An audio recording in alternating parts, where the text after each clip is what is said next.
সরকার গড়ল অন্য দল, আপনি লাইনে দাঁড়িয়ে আঙ্গুলে কালি লাগালেন আর পর্দার পেছনে কোটি টাকায় আপনার ভোটটাই বিক্রি হয়ে গেল। এটাই কি চাণক্য নীতি? এটাই কি অপারেশন লোটাসের মাস্টার স্ট্রোক, নাকি জনমতের শেষকৃত্য? নমস্কার, আমি স্নেহা মুখার্জি আর দৈনিক সংবাদ অনলাইনে আপনারা দেখছেন খবরের পেছনের খবর। যা দেখছেন তা কাকতালীয় হতে পারে, কিন্তু যখন একই ঘটনা বারবার ঘটে তখন সেটা আর কাকতালীয় থাকে না, সেটা হয়ে দাঁড়ায় একটা সুনির্দিষ্ট নকশা, একটা ব্লু প্রিন্ট। একটু ক্রোনোলজিটা মিলিয়ে নিন। মহারাষ্ট্রে শিবসেনা, এনসিপির মতো বড় দলগুলো চোখের সামনে ভেঙে দুটুকরো হয়ে গেল। মধ্যপ্রদেশের জনগণের ভোটে জেতা কংগ্রেস সরকার রাতারাতি পড়ে গেল। গোয়ায় কংগ্রেসের টিকিটে জিতে বিধায়করা অবলীলায় দল বদলে বিজেপিতে চলে গেলেন। অরুণাচল প্রদেশে তো রেকর্ড, গোটা ক্যাবিনেটটাই রাতারাতি শিফট করে গেল অন্য শিবিরে। মণিপুর, রাজস্থান, উত্তরাখণ্ড, ঝাড়খণ্ড, সর্বশেষ দৃষ্টান্ত পশ্চিমবঙ্গ। রাজ্যগুলো আলাদা, সেখানকার রাজনৈতিক পরিস্থিতি আলাদা, নেতাদের নামগুলোও আলাদা, কিন্তু একটা জায়গায় এসে সব অঙ্গ মিলে যাচ্ছে।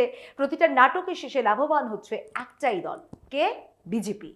এটাই কি তবে সেই বহু চর্চিত অপারেশন লোটাস? কর্ণাটক থেকে যে খেলা শুরু হয়েছিল তা আজ দেশের এক প্রান্ত থেকে অন্য প্রান্তে ছড়িয়ে পড়েছে। পদ্মফুলের নাম থেকে আসে এই অপারেশন আজ বিরোধী শিবিরের সবচেয়ে বড় দুশ্চিন্তা। তার চেয়েও বৃহত্তর দুশ্চিন্তা আগামী দিনে ভারতবর্ষে বিপক্ষ রাজনীতি, বিপক্ষ মতামত, বিপক্ষ জীবনযাপন, বিপক্ষ ধর্মাচরণ বলে আদৌ কিছু থাকবে কিনা। দিল্লির ভোটে হেরে যাওয়ার পর আম আদমি পার্টির রাঘব চড্ডা, হরভজন সিং এর মতো রাজ্যসভার সাংসদরা বিজেপিতে যোগ দিচ্ছেন। আর সদ্য ঘটে যাওয়ার নির্বাচনের পর সবচেয়ে বড় ধাক্কাটা লেগেছে পশ্চিমবঙ্গ আর মহারাষ্ট্রে। পশ্চিমবঙ্গে মমতা বন্দ্যোপাধ্যায়ের ঘরে ঢুকে যে বিধ্বংসী কায়দায় অপারেশন লোটাস শুরু হয়েছে, অপারেশন লোটাসের এতটা আগ্রাসী নমুনা আমরা আগে দেখিনি। তৃণমূলের পর ইন্ডিয়া ব্লকের আরেক শরিক উদ্ধব ঠাকরের শিবসেনা আবার ভাঙতে চলেছে। উদ্ধব শিবিরের 10 জন সাংসদের মধ্যে 6 জনের পদ্ম শিবিরে যোগ দেওয়া এখন স্রেফ সময়ের অপেক্ষা। আজকাল যে কোনো দিনই হয়ে যেতে পারে। বিরোধীদের অভিযোগ কিন্তু স্পষ্ট, তারা বলছে এটা শাসকের সামদাম দণ্ডভেদ নীতি। ভয় দেখিয়ে, প্রলোভন দিয়ে সাংসদ বিধায়কদের কেনা বেচা করা হচ্ছে। লক্ষ্য একটাই, one nation, one party, one ইলেকশনের দিকে দেশকে ঠেলে দেওয়া, বিরোধী শূন্য ভারত তৈরি করা। এটা কি একটা নির্দিষ্ট পয়েন্ট, নির্দিষ্ট প্যাটার্ন, স্ট্র্যাটেজি, নাকি নির্দিষ্ট সিস্টেম? চলুন ডিকোড করা যাক। গত সপ্তাহে পশ্চিমবাংলা উত্তাল হলো। তৃণমূলের 20 জন সাংসদ রাতারাতি হাওয়া হয়ে গেলেন। তারা যোগ দিলেন এমন এক কুল গোত্রহীন দলে যাদের নিজস্ব হিসেব বলছে একসময় তাদের ব্যাংক অ্যাকাউন্টে পড়েছিল মাত্র 75 টাকা। হ্যাঁ, 100 টাকাও নয়, শুধুমাত্র 75 টাকা। গোটা সপ্তাহ কেটে গেল এই ধানার মাথা মুন্ডু বুঝতে। তারপরেই নাটক শুরু হলো মহারাষ্ট্রে। শিবসেনার 6 জন সাংসদ মুম্বাই থেকে দিল্লি উড়ে গেলেন। স্পিকারের সঙ্গে বৈঠক হলো, রাতারাতি তাদের নিরাপত্তা বাড়িয়ে দেওয়া হলো। চিঠি, সই, পাল্টা সই, সাংবাদিক বৈঠক আর সাসপেনশনের হুমকি সব চললো। সবাই কথা বলছেন, কিন্তু আসল সত্যটা কেউ বোঝাচ্ছেন না। 7 দিনে দুটি বড় ধাক্কা। একটা সময় বড় কাকতালীয় ঘটনাও বড্ড দামি হয়ে ওঠে। একটা দল ভাঙলে তা খবর, দুটো দল ভাঙলে তা একটা প্যাটার্ন, আর 3টে দল ভাঙলে তখন বুঝতে হবে ওটা একটা সুনির্দিষ্ট স্ট্র্যাটেজি। একে আমরা আর বিচ্ছিন্ন কোনো রাজনৈতিক দুর্ঘটনা দেখছি না, বরং আমরা চোখের সামনে একটা নকশা তৈরি হতে দেখছি। একটু পেছনে ফেরা যাক, 2024 সালের সেই 400 পারের স্লোগান। বিরোধীরা তখন প্রায় শেষ, ইতিহাস তৈরি হওয়া ছিল সময়ের অপেক্ষা। তারপরেই ফলাফল, বিপক্ষ শিবির থেকে শুরু করে সোশ্যাল মিডিয়ায় মিম, সবাই উৎসবে মাতলো। কিন্তু পর্দার পেছনে রাফ ওয়ার্ক বা খসড়ার অঙ্কটা কেউ খতিয়ে দেখলেন না। বিজেপি কি হারালো তা সবাই গুনলেন, কিন্তু বিজেপি এই ধাক্কা থেকে কি শিখলো সেই প্রশ্ন কেউ বললেন না। রাজনীতি কোনো মোটিভেশনাল বক্তৃতা নয়, রাজনীতি হলো দাবার বোর্ড। দাবা খেলায় একটা চাল হেসতে গেলে কেউ কেঁদে ভাসায় না, সোশ্যাল মিডিয়ায় থ্রেড লেখে না, খেলোয়াড় তার ঘুঁটিগুলো নতুন করে সাজায়। বিরোধীরা 2024 সালের ফলকে বিজয় মিছিল ভেবে ভুল করলো, আর বিজেপি ওটাকেই দেখলো ম্যাচের পরের ভিডিও অ্যানালাইসিস হিসেবে। এক পক্ষ স্কোরের আনন্দে মাতলো, অন্য পক্ষ নিজের খামতিগুলো খুঁটিয়ে স্টাডি করলো। এবার চারপাশের এই হইচইটা একটু পরিষ্কার করা যাক। মার্জার, স্প্লিট, বিদ্রোহ, দলবদল, বিরোধী আইন, এই সমস্ত ভারী ভারী শব্দের ভিড়ে আসল গল্পটাই লুকিয়ে আছে মাত্র একটা সংখ্যার মধ্যে, আর সেই সংখ্যাটা হলো 2/3। ব্যাস এইটুকুই। আর সেই সংখ্যাটা হলো 2/3। হ্যাঁ, ব্যাস এইটুকুই। ভারতের দলবদল বিরোধী আইন অনুযায়ী কোনো একজন সাংসদ বা বিধায়ক চাইলেই কিন্তু দল বদলে নিজের আসন ধরে রাখতে পারেন না, কিন্তু যখন একটা বড় অংশ অর্থাৎ 2/3 জনপ্রতিনিধি একসঙ্গে দল ছাড়েন তখন আইনত তাকে আর দলবদল বলা যায় না, ওটা হয়ে যায় মার্জার বা সংযুক্তিকরণ। আর এই একটা আইনি তফাৎ গোটা খেলাটাই বদলে দেয়। প্রথমে আম আদমি পার্টি, তারপর তৃণমূল, আর এখন শিবসেনা। একই সংখ্যা, একই আইনি কৌশল, শুধু রাজ্য আলাদা, ভাষা আলাদা, লোগো আলাদা, কিন্তু পুরো প্লেব্যাক হুবহু এক। এখন একটু মন দিয়ে শুনুন শিবসেনার এই বিদ্রোহীরা ঠিক কি বলেছেন। তারা বলছেন দল নাকি নিজের আদর্শ থেকে বিচ্যুত হয়েছে, নেতৃত্ব নাকি দিশা হারিয়েছে, কংগ্রেস থেকে বড্ড বেশি প্রভাব খাটাচ্ছে, তাই তাদের নাকি দল ছাড়া আর কোনো উপায় ছিল না। এই একই অজুহাত কি আমরা আগেও শুনিনি?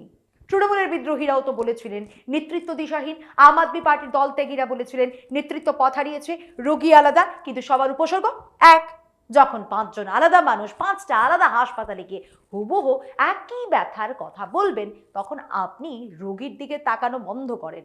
আপনি খোঁজেন সেই ভাইরাসটাকে যা সবার মধ্যে কমন। সবাই এখন কেবল সংখ্যা গুনছেন।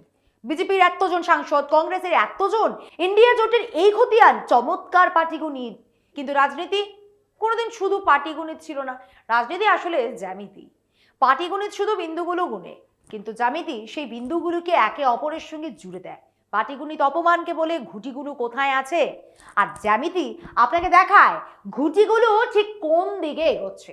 আম আদমি পার্টিতে ফাটল ধরা একটা বিন্দু, তৃণমূলে ভাঙন ধরা আরেকটা বিন্দু, শিবসেনা ভেঙে যাওয়া তৃতীয় বিন্দু, আর ডিএমকে কংগ্রেসের উপর রেগে থাকা চতুর্থ বিন্দু। বিন্দুগুলো জুড়লেই আসল ছবিটা পরিষ্কার। পিনরাই বিজয়ন রাহুল গান্ধীকে আক্রমণ করেছেন, এটা একটা বিন্দু। সমাজবাদী পার্টি ভাঙার গুঞ্জন আরেকটা বিন্দু। একটা বিন্দু স্রেফ একটা ঘটনা, কিন্তু 5টা বিন্দু যখন একই দিকে ছুটতে শুরু করে তখন বুঝতে হবে ওটা একটা ধারা বা প্যাটার্ন। ইন্ডিয়া জোটের সেই নির্বাচনী প্রচারের গানটার কথা মনে আছে? বদল রাহা হ্যায় উত্তর প্রদেশ, সাথ মে রাহুল और अखिलेश, संविधान को जो बचाना है मिलकर आगे आना है, मिलकर अब हम साथ चलेंगे एक नया इतिहास रचेंगे। কি ক্যাচি সুর, তাই না? কি সুন্দর আবেগ। গোটা বার্তাটাই ছিল খুব সহজ, একসঙ্গে থাকো, একসঙ্গে লড়ো, একসঙ্গে যেতো, আর সবাই মিলে সংবিধান বাঁচাও। সবই তো ঠিকঠাক ছিল, সমস্যা তো শুধু একটা জায়গায়, ভোট মেটার পর যে গানটা আর গাইতে হবে না সেটা তাদেরকেও আগে থেকে বলে দেয়নি। কারণ আজ সেই অখিলেশ যাদব যার নাম ওই গানে ছিল, তারই দলের একটা বড় অংশের সাংসদ নাকি ভেঙে বেরিয়ে যাওয়ার অপেক্ষায়। ইন্ডিয়া জোটের কাছে শুধু একটা প্রচারের গান ছিল, আর বিজেপির কাছে ছিল একটা নিখুঁত নির্বাচনী রণকৌশল। তা আজ স্পষ্ট। কংগ্রেস গত 2 বছর ধরে বিরোধী ঐক্যের দাবি তুলছে, উদ্যোগটা প্রশংসনীয়, কিন্তু একই সঙ্গে তারা গত 2 বছর ধরে বহুদলের সবচেয়ে বড় ভাড়াটিয়ার মতো আচরণ করছে। প্রতিটি আঞ্চলিক দল কংগ্রেসের কাছ থেকে একটাই বার্তা পাচ্ছে, বিজেপিকে আটকাতে আমাদের সাহায্য করো, কিন্তু খবরদার আমাদের চেয়ে বেশি সফল হওয়ার চেষ্টা করো না। রাজনীতি কোনো গ্রুপ থেরাপি বা মনের ক্ষোভ হালকা করার জায়গা নয়। ভালো উদ্দেশ্যের জন্য এখানে কেউ বাড়তি নম্বর দেয় না। আপনার সহযোগী যদি একবার বিশ্বাস করতে শুরু করে যে আপনি তার ভোটারদেরই গিলে খেতে চাইছেন, সে আর সহযোগী হিসেবে আচরণ করবেই না। ডিএমকে এবং কংগ্রেসের সম্পর্ক বহু দশকের পুরনো, কিন্তু কংগ্রেস সেখানে একটা ফাঁক দেখলো। 5টা আসন, একটা সুযোগ, আর একটা ফাটকা জোয়া। ব্যাস, চোখের পলকে তাদের অন্যতম পুরনো সহযোগী দল তাদের নিয়ত নিয়ে প্রকাশ্যে প্রশ্ন তুলতে শুরু করলো। এটা পাটিগণিত নয়, এটা জ্যামিতি। একটা সরল রেখা মাঝখান থেকে ভেঙে গেল, আর এখানে একটা অস্বস্তিকর সত্য আমাদের মেনে নিতেই হবে, বিজেপি ঠিক সেটাই করেছে যা একটা রাজনৈতিক দলের করা উচিত। আপনি যদি একটা কর্পোরেট সংস্থা চালান আর আপনার প্রতিযোগীর এক্সিকিউটিভরা অসন্তুষ্ট থাকেন, আপনি তাদের চাকরি দেবেন? আপনি যদি একটা ফুটবল ক্লাব চালান আর অন্য দলের স্ট্রাইকার ক্লাব ছাড়তে চায়, আপনি তাকে সই করাবেন? আপনি যদি একটা রাজনৈতিক দল চালান আর আপনার বিরোধীরা নিজেদের মধ্যে কামড়াকামড়ি করে, আপনি সেই সুযোগের পুরো ফায়দা তুলবেন? এটা নৈতিকতার বিষয় না, এটা স্ট্র্যাটেজি। ভুলটা এখানে নয় যে বিজেপি চাল চালছে, ভুলটা হলো বিজেপি চাল চালছে দেখে বিরোধীদের আকাশ থেকে পড়া আর শক হওয়া। এবার আসল পাটিগণিতটা দেখা যাক। এনডিএর খাতা শুরু হচ্ছে প্রায় 313 থেকে। শিবসেনার ভাঙা অংশটা জুড়ুন, ছোটখাটো আরো কিছু টুকরো যোগ করুন, হলো 324। অন্য কোথাও একটা বড়সড় ভাঙন ধরান, সংখ্যাটা পৌঁছলো 349-এ। সংবিধান বদলানোর ম্যাজিক ফিগার থেকে এটা তাও কিছুটা কম। কিন্তু এখানেই সবাই মস্ত বড় ভুলটা করে। সবাই ধরে রে বিজেপিকে নিজের সংখ্যা বাড়াতে লোকগুলোকে নিজেদের দলে টানতেই হবে। আসল সত্যটা হলো সবসময় তার কোনো প্রয়োজন নেই। মাঝে মাঝে বিজেপির শুধু এইটুকুই দরকার, যাতে বিরোধীরা একসঙ্গে জোট বেঁধে দাঁড়িয়ে থাকতে না পারে। ডিএমকে কে বিজেপির পক্ষে ভোট দিতে হবে না, ডিএমকে কে বিজেপিকে সমর্থনও করতে হবে না, এমনকি তাদের এনডিএ জোটে যোগ দেওয়ারও প্রয়োজন নেই। ডিএমকে শুধু যদি প্রতিবাদের রঙ্গমঞ্চ থেকে ওয়াকআউট করে বেরিয়ে যায়, ব্যাস মুহূর্তের মধ্যে ভগ্নাশের হাওয়ার বদলে যাবে, লক্ষ্যমাত্রা কমে যাবে, পুরো পাটিগণিতটাই উল্টে যাবে। অনেকেই ভাবেন ক্ষমতার হাত বদল বুঝি বড় বড় নাটকীয় ভাষণ, ঐতিহাসিক নির্বাচন বা আদর্শের মরণপণ লড়াইয়ের মাধ্যমে হয়। কখনো কখনো হয়তো হয়, কিন্তু বেশিরভাগ সময় ক্ষমতার হাত বদল হয় কারণ গুটি কয়েক সাংসদ হঠাৎ আবিষ্কার করেন যে সেই বিশেষ বিকেলে অন্য কোথাও তাদের একটা জরুরি কাজ পড়ে গেছে। খেয়াল করুন, কেউ এই বিপুল খেলাটা মাত্র 6 জন বা 20 জন সাংসদের জন্য খেলছে না, সংসদে ভালো সিট পাওয়ার জন্য এই দরবারি হচ্ছে না। আসল পুরস্কারগুলো অনেক বড়, অনেক ঐতিহাসিক। Uniform civil code, one nation one election, সীমানা পুনর্নির্ধারণ বা ডিলিমিটেশন এবং মহিলা সংরক্ষণ বিলের বাস্তবায়ন। এগুলো কোনো বার্ষিক নির্বাচনী প্রতিশ্রুতি নয়, কিন্তু এগুলো হলো ইতিহাসের পাতায় নাম খোদাই করার মতো এক একটা দীর্ঘমেয়াদী প্রজেক্ট। এমন কিছু কাজ যা হাসিল করার জন্য একটা রাজনৈতিক আন্দোলন কয়েক দশক ধরে অপেক্ষা করে। 2024 সালে বিরোধীরা ভেবেছিল তারা বিজেপিকে রুখে দিয়েছে, হয়তো মুহূর্তের জন্য দিয়েছিল, কিন্তু গন্তব্যে পৌঁছানো আটকে দেওয়া আর পুরো যাত্রাটাই থামিয়ে দেওয়া দুটো কিন্তু এক জিনিস নয়। কারণ যখন বাকি সবাই কেবল সাংসদদের মাথা গুনছিল, পর্দার আড়ালে অন্য কেউ তখন সম্পর্কের ফাটল গুনছিল, উচ্চাকাঙ্ক্ষা দল ছাড়ার চোরাস্রোত গুনছিল, আর মেপে দেখছিল যে সহযোগীরা আজ একে অপরকে বিশ্বাস করে না, তাদের ভেতরের দূরত্বটা ঠিক কতখানি। রাজনীতি পাটিগণিত নয়, রাজনীতি জ্যামিতি। বিজেপি শিবির একে দেখছে একদম অন্য চোখে। তাদের ভাষায় এটা চাণক্য নীতি, পলিটিক্যাল মাস্টার স্ট্রোক। যেসব রাজ্যে বিজেপির জমি দুর্বল ছিল সেখানে সংগঠন ছড়ানোর এটাই নাকি সবচেয়ে কার্যকর পথ। কিন্তু এই টানাপোড়েনের মাঝে আসল প্রশ্নটা তুলছে দেশের সাধারণ মানুষ। ভোটারদের মনে আজ গভীর সংশয়, যদি ভোটের পর স্রেফ ক্ষমতার সমীকরণের জনমতকে এভাবে উল্টে দেওয়া যায়, তবে ভোটের লাইনে দাঁড়িয়ে আঙুলে কালি লাগানোর মানেটা কি? একজন সাধারণ ভোটারের মতামতের দাম কতটুকু? এটা কি গণতন্ত্রের শর্টকাট, নাকি রাজনীতির নতুন স্বাভাবিকতা, নাকি দুই শিবিরের দুর্বলতার এক যৌথ দলিল? দোষ কি শুধুই বিজেপির, নাকি বিরোধী শিবিরে নিজেদের দেওয়ালে ফাটল ধরেছে বলেই সেখানে পদ্ম ফুলের শিখর অনায়াসে ঢুকে পড়েছে? এসব দেখেই আজ প্রশ্ন উঠছে, এটা কি শুধুই নিয়তি, নাকি এটা সেই অপারেশন লোটাসের অংশ যার ব্লু প্রিন্ট তৈরি হয়েছিল আজ থেকে 18 বছর আগে 2008 সালে কর্ণাটকে? 2008 সালের সেই রাজনৈতিক পরীক্ষা নিরীক্ষা যে একদিন পুরো দেশের রাজনীতির ব্যাকরণে বদলে দেবে, তা বোধহয় তখন কেউই ভাবেনি। কারণ এই অপারেশনের সবচেয়ে বড় বৈশিষ্ট্যই হলো এটি বিরোধীদের সবচেয়ে মজবুত দুর্গে ঢোকে এবং তাদের ভেতর থেকে ঝাঁঝরা করে দেয়। বিজেপির সমর্থকেরা একে বলেন মাস্টার স্ট্রোক। ভারতীয় রাজনীতিতে কি অপারেশন লোটাসই নতুন স্বাভাবিকতা বা নিউ নর্মাল?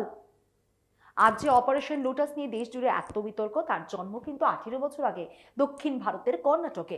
2008 সালের কর্ণাটক বিধানসভা নির্বাচনে বিজেপি 110টি আসন পেয়ে একক বৃহত্তম দল হলো, কিন্তু ম্যাজিক ফিগার ছিল 113। আর ঠিক তখনই কর্ণাটকের মাটিতে জন্ম নিল এক নতুন রাজনৈতিক কৌশল, অপারেশন লোটাসের যাত্রাপথের সেই সূচনা। তবে 2008 সালের সেই মডেল 2026-এ এসে আরো অনেক বেশি আগ্রাসী আর খোলামেলা। কিন্তু দলবদল বা সরকার ফেলার এই খেলা কি শুধুই বিজেপির আবিষ্কার? ইতিহাস তা বলছে না। আমাদের একটু ফ্ল্যাশব্যাকে যেতে হবে। 1967 সাল, হরিয়ানার এক বিধায়ক গয়ালাল একদিনে 3 বার পার্টি বদলেছিলেন, আর সেখান থেকেই ভারতীয় রাজনীতিতে জন্ম নিয়েছিল সেই বিখ্যাত শব্দবন্ধ আয়ারাম গায়ারাম। 70 আর 80-র দশকে কেন্দ্রে যখন কংগ্রেসের একাধিপত্য, তখন তাদের বিরুদ্ধেও 356 ধারা অপব্যবহার করে একের পর এক বিরোধী রাজ্য সরকার ফেলার ভুরি ভুরি অভিযোগ উঠেছিল। 1994 সালে সুপ্রিম কোর্টের ঐতিহাসিক SR বোসমাই রায় আসার পর রাষ্ট্রপতি শাসনের সেই যথেচ্ছ ব্যবহারে রাজ টানা সম্ভব হয়। অর্থাৎ ক্ষমতার জন্য দলবদল বা রাজনৈতিক ভাঙ্গন ভারতের মাটিতে নতুন কিছু নয়, তফাৎটা শুধু একটা জায়গায়। 2008 সালে কর্ণাটকে বিজেপি এই খেলাটাকে একটা সুসংগঠিত প্রাতিষ্ঠানিক রূপ দেয়। আইনের ফাঁক ফোকর গোলে কিভাবে প্রতিপক্ষকে শেষ করা যায় তা তারা দেখিয়ে দেয়। আর তারপর থেকেই 2019-এর গোয়া, 2020-র মধ্যপ্রদেশ, 2022-এর কর্ণাটক ও মহারাষ্ট্র, অরুণাচল, মণিপুর হয়ে আজ 2026 সালে এসে তৃণমূল কংগ্রেস বা উদ্ভব শিবিরে এই যে ত্রাহি ত্রাহি দশা সবই আসলে সেই একই ব্লু প্রিন্টের ধারাবাহিক সম্প্রসারণ। আজকের ভারতীয় রাজনীতি স্পষ্ট বুঝিয়ে দিচ্ছে জনগণের রায় আসলে একটা কাগজে দলিল মাত্র, আসল খেলাটা খেলে ক্ষমতার জ্যামিতি। এই রূঢ় বাস্তবতার মুখোমুখি দাঁড়িয়ে আজ ক্ষমতার অলিন্দের উদ্দেশ্যে দুটি নগ্ন সত্য প্রশ্ন তোলা জরুরি। নাম্বার ওয়ান, যদি ভোটের পর কোটি টাকার অঙ্কে বা এজেন্সির ভয়ে জনমতকে এইভাবে উল্টে দেওয়া যায়, তবে সাধারণ মানুষের আঙ্গুলের ওই নির্বাচনী কালের দাগ কি শুধুই একটি প্রতারণার উৎসব? নাম্বার টু, গণতন্ত্রের এই দেউলিপনার জন্য দায়ীকে শিকারী নাকি সেই অসতর্ক পাহারাদার যে নিজের অহংকার আর ঘরের ফাটল সামলাতে না পেরে প্রতিপক্ষকে ভেতরে ঢোকার রাস্তা করে দেয়? দিন শেষে শিকারী আর ঘরের মালিকের এই চতুর খেলায় সাধারণ ভোটারের গণতান্ত্রিক অধিকার আজ এক মস্ত বড় প্রহসনের সামনে দাঁড়িয়ে। ভাবুন, গভীরে গিয়ে ভাবুন। আজ এ পর্যন্তই। এমন আরো বিষয় দেখতে অবশ্যই চোখ রাখুন দৈনিক সংবাদ অনলাইনের পর্দায়। লাইক, কমেন্ট আর শেয়ার করুন। দেখতে থাকুন দৈনিক সংবাদ, শুধু নামই যথেষ্ট।